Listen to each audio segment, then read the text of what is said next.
नमस्कार मंडळी. एक बीट आहे ते स्वच्छ धुवून घेतलेलं आहे आणि जेवढं बारीक कट करता येईल ना तेवढं बारीक कट करून घ्यायचं आहे. एका मिक्सरच्या भांड्यामध्ये टाकून घ्यायचं.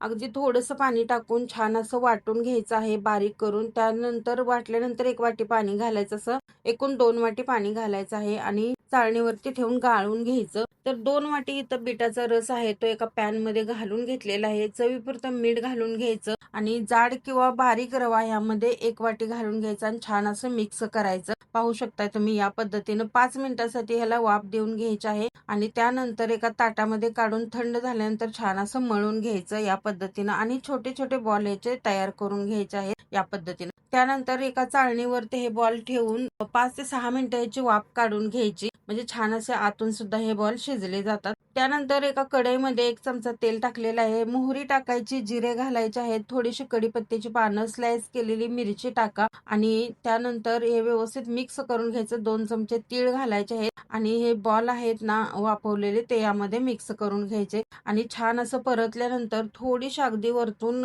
कोथिंबीर घालून घ्यायची आहे. छान अगदी बॉल तयार झालेले आहेत. हेल्दी तितकेच मुलांना आवडतील अशी ही रेसिपी आहे. नक्की ट्राय करा आणि कमेंट करून सांगायला विसरू नका. धन्यवाद.